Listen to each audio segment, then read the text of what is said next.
Y cuando tú vuelves,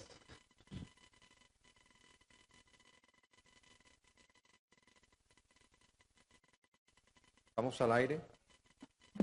ok, estamos de nuevo en el aire porque estamos pasando por una grave tormenta eléctrica acá en el área de Miami y entonces hubo que parar un poco la enseñanza para poder retomar la señal del satélite. Bueno, volviendo a los textos pruebas usados por los sabios talmúdicos sobre el Shema y su horario, es evidente que cuando nosotros consideramos esos textos separadamente, de forma gramatical, de forma literal, muy difícilmente pueden ser usados como evidencia textual para esas consideraciones. ¿Quién puede afirmar hoy día, por ejemplo, que Génesis capítulo 1:3 es un mandamiento para el Shema por la noche la primera vez y la segunda vez por la mañana? ¿Quién puede interpretar Génesis 1:3 diciendo que fue escrito pensando en el Shema, no en referencia a la luz por primera vez de la creación? Sin embargo, el Talmud lo hace. Y esa era la metodología que usaban los antiguos. ¿Estás conmigo hasta aquí? Te voy a dar otro ejemplo. Vayikra, capítulo 22, verso 7. Voy a leerles lo que dice. Levítico, capítulo 22, verso 7. Dice: cuando se hubiese puesto el sol, el sacerdote, entiéndase, el sacerdote, él, refiriéndose al sacerdote, estará puro y después podrá comer de las cosas santas porque es su alimento. ¿Está escuchando eso? Lo voy a leer otra vez. Cuando se hubiese puesto el sol, el sacerdote estará puro y después podrá comer de las cosas santas porque es su alimento. Le voy a pedir a uno de ustedes que me diga, ¿qué piensa que significa eso?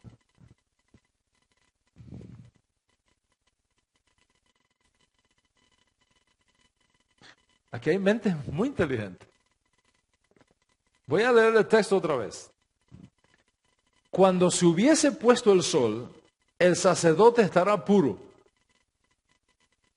y después podrá comer de las cosas santas porque es su alimento. En otras palabras, si por alguna razón un sacerdote alcanza impureza ritual, no puede comer las cosas sagradas hasta que caiga el sol.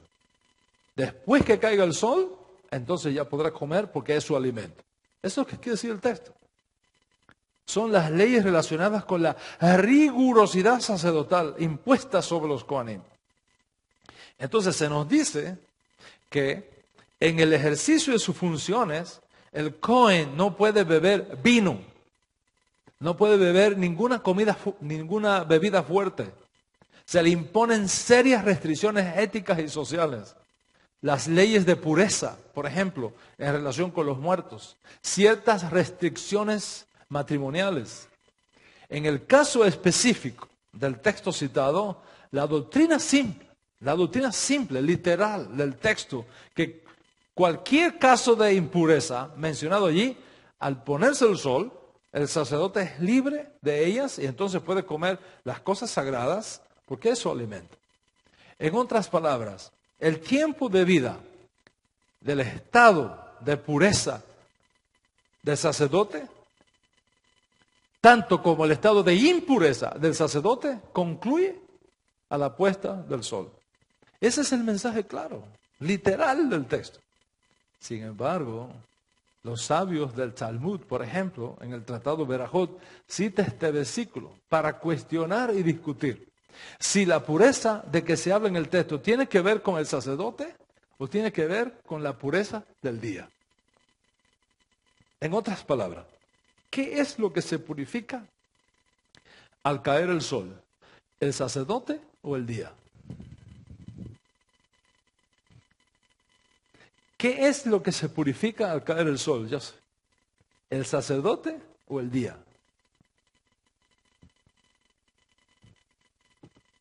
Contra todo pronóstico. Contra todo pronóstico. El Talmud llega a la conclusión de que el texto debe ser entendido diciendo que al caer el sol, el día, no el sacerdote, el día se vuelve limpio. En otras palabras, la caída del sol hace que el día se purifique, no el Cohen. O sea, uno se pregunta, ¿podría existir una manera tan desasociada del significado literal del texto como eso?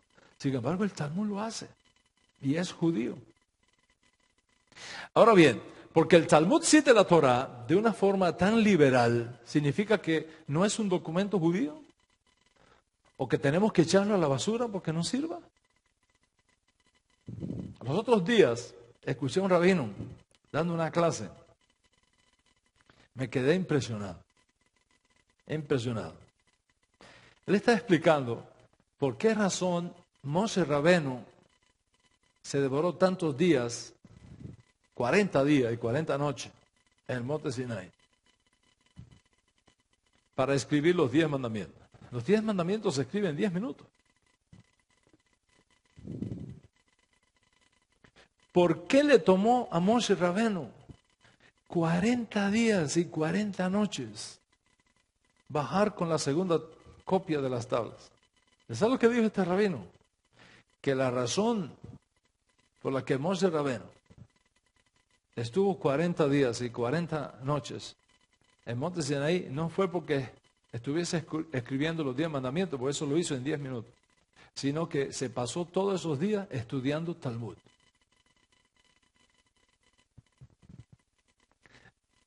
En otras palabras, para este rabino con una mentalidad antigua, el Talmud Babli fue revelado a Moshe en Sinaí. ¿Podría alguien admitir tan liberal idea en pleno siglo XXI? Los rabinos lo hacen y lo enseñan. Y es judío. Sin embargo, cuando los escritores originarios del Código Real, tan judíos como los escritores judíos del Talmud, citan la Escritura, ¿por qué se juzgan nuestros libros judíos antiguos de una forma diferente? La Escritura dice, balanzas justas, pesas justas, efá justo, injusto tendrás. Yo, Hashem, vuestro Elohim. Nosotros no podemos violar este principio y usar para los maestros judíos del Talmud una medida de evaluación permitida, pero cuando los maestros netzaritas hacen lo mismo, prohibírselos y acusarlos de ligeros, de tramposos, de manipuladores de la Escritura Sagrada. Pesa justa tendrás, balanza justa tendrás, efa justa tendrás, injusto tendrás, ani Hashem Elohim. Les voy a dar este caso que es uno de los que más me impresiona. Nehemías capítulo 4, verso 15. Nehemías capítulo 4, verso 15. Dice el texto, y es una narrativa histórica, ni siquiera profética, es una narrativa histórica. Nehemías 4:15 dice, así trabajábamos en la obra. La mitad de ellos tenían las lanzas desde la aurora hasta que aparecían las estrellas. Ustedes recuerdan lo que pasó con Nehemías, ¿no? Tenían que trabajar edificando la muralla de Jerusalén con espadas, porque los enemigos venían a atacarlos. O sea, no solamente tenían los instrumentos de construcción para levantar otra vez la muralla de Jerusalén que estaba destruida, sino que tenían que tener espadas al lado, listo para que si venía un enemigo se defendieran inmediatamente. Y dice Nehemías, así, en esa forma, trabajando con la pala, digamos hoy día, y con el revólver aquí al lado. Así trabajábamos en la obra. La mitad de ellos tenían las lanzas desde la aurora hasta que aparecían las estrellas. Es decir, todo el día estaban armados. Just in case. ¿Cuál es el significado literal y simple de este versículo?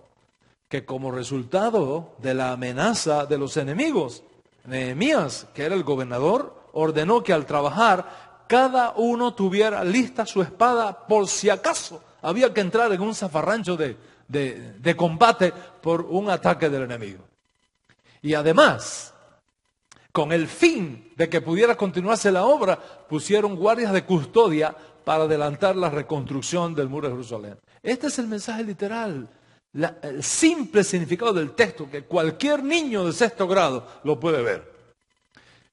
Sin embargo, el Talmud cita eso como un texto prueba para decir que con la aparición de las estrellas en el cielo se da por terminado un día y comienza un día nuevo.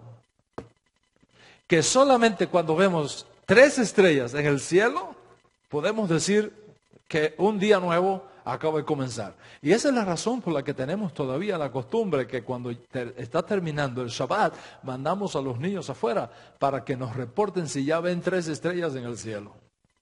Y si ven 3 estrellas en el cielo, entonces el Shabbat terminó y comienza el primer día de la semana. ¿Qué tiene que ver?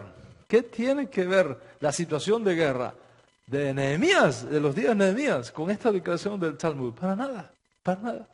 Sin embargo, el Talmud saca de ese texto una pista, una alusión para afirmar que la noche llega solamente cuando se puede ver en el cielo 3 estrellas.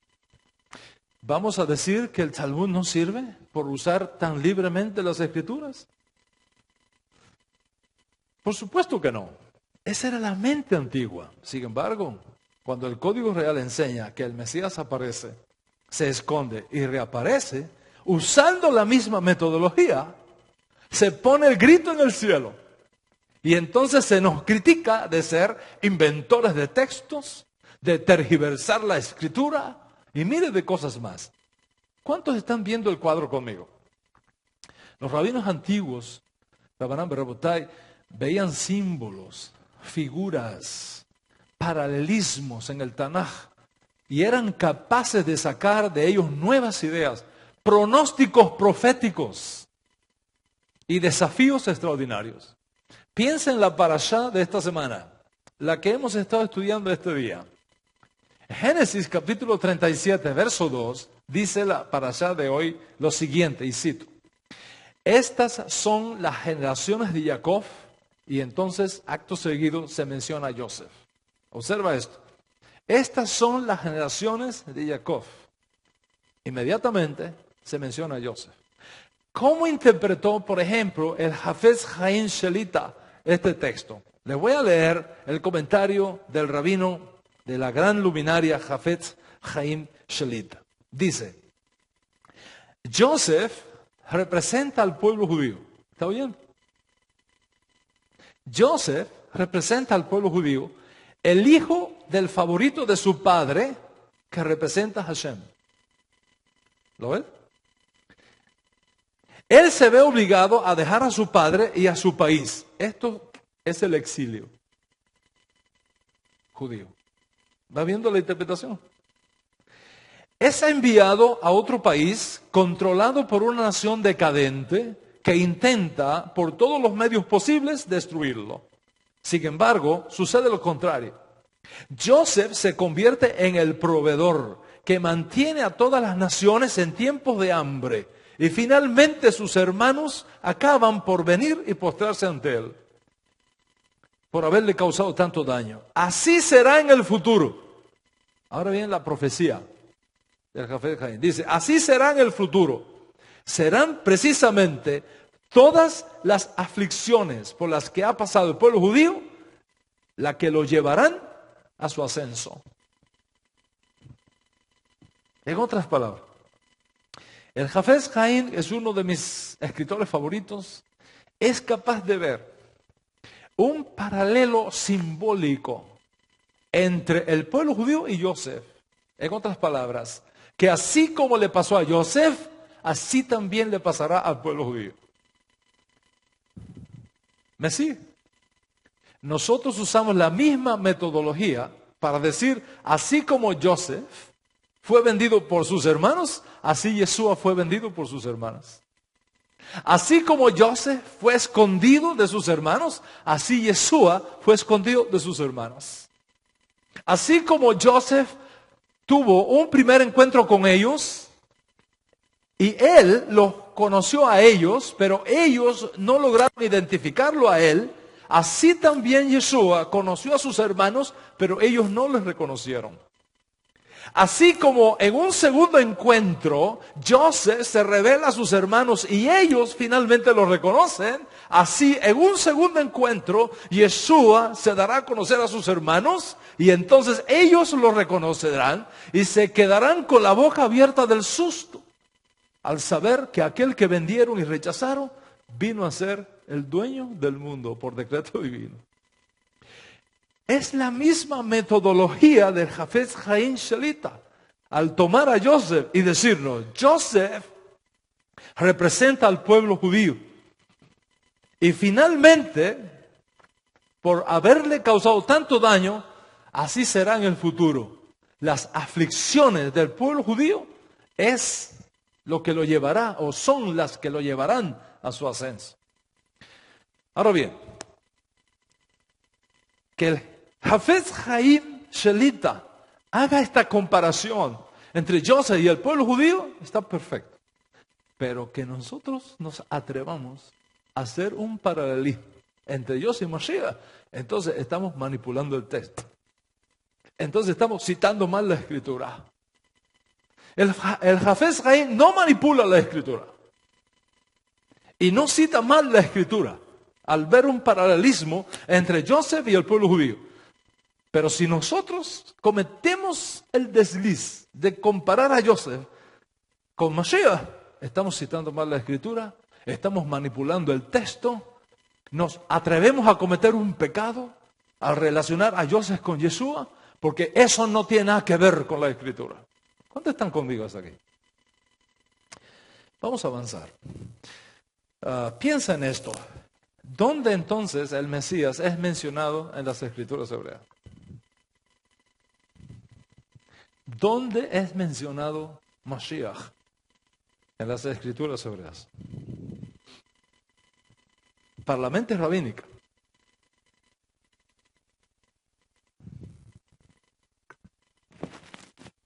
Para la mente rabínica, las escrituras hebreas están llenas de figuras, de alusiones, de símbolos mesiánicos.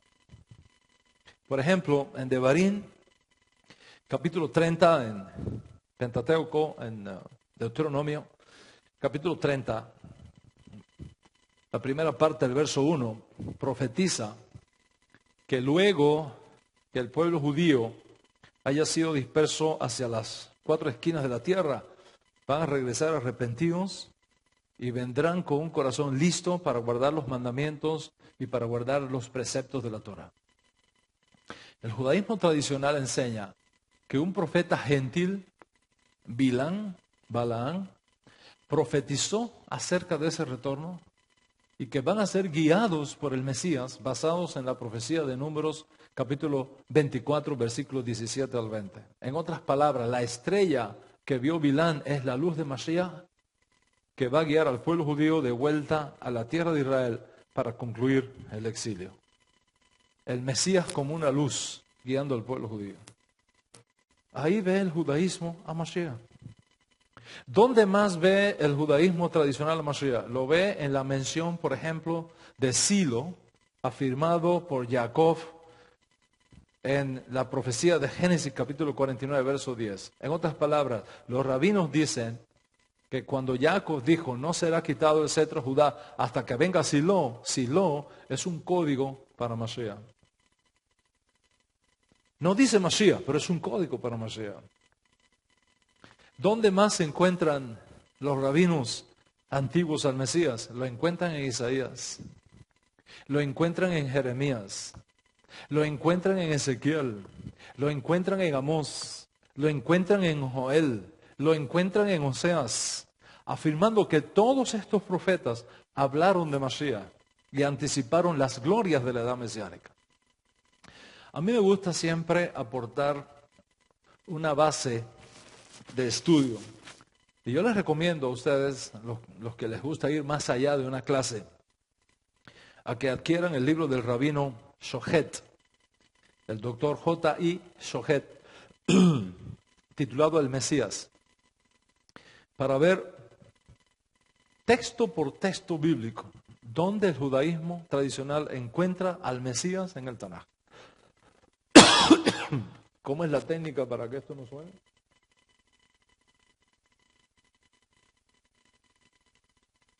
Me lo puse mal. ¿Cómo es esto, Víctor? Se me viró todo esto.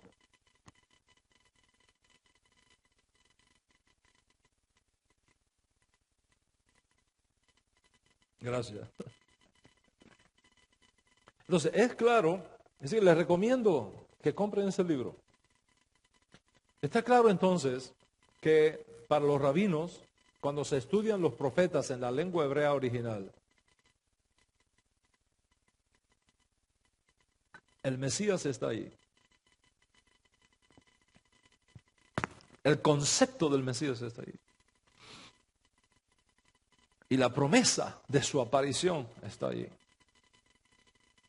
Y siguiendo el mismo principio, nosotros decimos que la idea de un Mesías que aparece, se esconde y reaparece, también está ahí.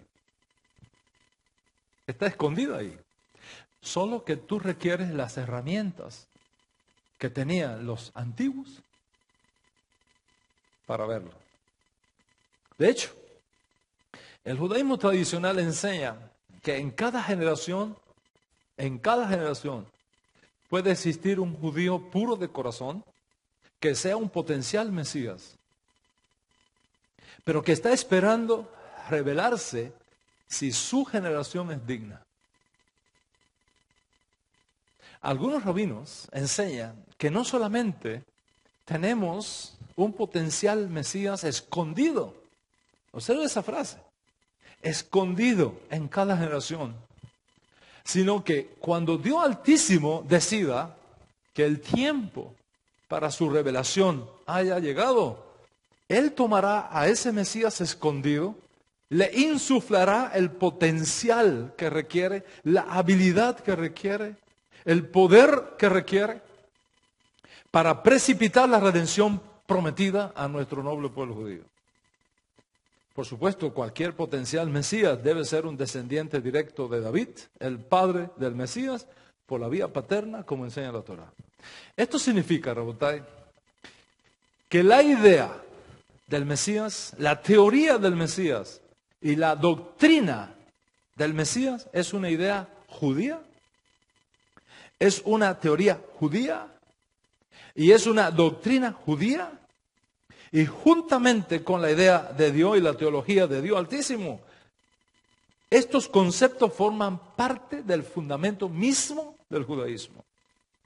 A mí me maravilla muchísimo descubrir cada vez más y más y más y más cómo las enseñanzas de nuestros maestros netzaritas antiguos son confirmadas siglos después por los maestros rabinos en la época del Talmud, que rechazan a Yeshua como Mesías.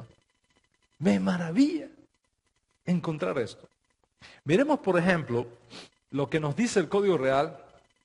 Acuérdate que el Código Real fue escrito antes que el Talmud, cronológicamente hablando.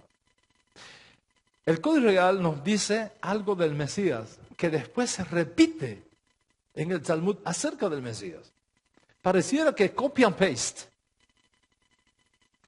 El Código Real dice el Código Real, todos los profetas y Yohanan profetizaron acerca de estos días. Todos los profetas y Yohanan profetizaron acerca de estos días, refiriéndose a los días cuando Yeshua hizo su aparición en el de Israel. Es más, en otro lugar, dice el Código Real, todos los profetas anunciaron al pueblo estos tiempos. Así explica Simón Kefa. En otras palabras, los rabinos netzaritas estaban convencidos que todos los profetas no hablaban sino de Mashiach. El Talmud Babli, 300 años después, va a decir en el Tratado Berajot, folio 34b, lo siguiente: todos los profetas hablaron de los días del Mesías. Es decir, casi una repetición literal de lo que fue dicho 300, 400, 450 años antes de esta cita del Talmud. Los rabinos antiguos utilizaron la metodología antigua que hemos venido explicando Y al utilizar esa herramienta de interpretación, fueron capaces de encontrarse con el Mesías. Tanto Yeshua como sus estudiantes originarios utilizaron esas mismas herramientas. Y porque utilizaron esas mismas herramientas, ellos fueron capaces de descubrir en Yeshua al Mesías. Esto significa que la idea de un Mesías no está explícitamente revelada en el Tanaj, sino implícitamente. En otras palabras, el Mashiach está escondido en el Tanaj. Y hay que escudriñar las Escrituras con las herramientas de interpretación apropiada para encontrarnos con Él. Y es en este sentido que el Mashiach es un sod, es un secreto, y es un huk, es un misterio escondido, es un precepto que no tiene una explicación lógica, que es una verdad escondida dentro del texto hebreo del Tanaj. Por lo tanto, la idea de un redentor escatológico surge como resultado de la interpretación apropiada de Moisés, de los profetas y de los salmos. Por ejemplo, en la figura del profeta Daniel, el Mesías es visto como un Ben Adam, como un Ben Adam, como un hijo de hombre que está rodeado de nubes en el cielo. Daniel dice, vi en las visiones de la noche, Daniel capítulo 9, versos 27 en adelante, dice, vi en las visiones de la noche a uno semejante, parecido a un Ben Adam, envuelto en nubes en el cielo. ¿Qué quiere decir eso? Envuelto en nubes, que está escondido, que está velado, no es evidente, está envuelto en una nube que lo oculta. El mismo principio de un Mesías que aparece, se esconde y reaparece es parte de esa tradición. Y es precisamente de esta imagen del Mesías como una figura mística, escondida y oculta que surge la idea de un Mesías que se presenta, se oculta y reaparece para ser reconocido, como Joseph se ocultó su identidad la primera vez y en la segunda la reveló y así fue visto por sus propios hermanos. Para entender entonces dónde el Tanaj y dónde en el pensamiento judío la idea de un Mesías que aparece, se esconde y reaparece, tiene lugar. Es preciso añadir un elemento más al que he venido enseñándole en las 6 clases previas. Es decir, de la metodología de los antiguos a la hora de estudiar el Tanaj. ¿Cuál es el elemento extra que tenemos que añadir a esta fórmula para que podamos entender de dónde sacaron los apóstoles la idea de un Mesías que aparece, se esconde y reaparece? ¿Cuál es ese elemento? La doctrina judía de un Mesías escondido en cada generación. La doctrina judía de un Mesías que está escondido en cada generación. Y esto es precisamente lo que me corresponde explicarte ahora. Solo que mi tiempo ha terminado. Estamos en el límite. Será en la próxima clase donde te voy a revelar este secreto extraordinario. Te aseguro algo. Te aseguro que estás a punto de encontrarte con verdades fenomenales, con verdades fantásticas, no ficticias, no aparentes, sino reales y maravillosas que van a dar un vuelco total a la vida cuando tú sepas del Mesías escondido de Israel. Un Mesías que va a dejar a todo nuestro pueblo judío con la boca abierta cuando lo vean y lo reconozcan finalmente. La buena noticia es que estamos muy, pero muy cerca de ese momento final en el proceso de la redención que va a llevar al fin de esta edad presente y el inicio de la edad mesiánica, que sea pronto y en nuestros días. Feliz el hombre que entienda esto. Feliz el hombre a quien el Hakadosh Baruj Hu, Baruch Shemo, le revele en estos días la identidad del Mesías. Shalom, shalom.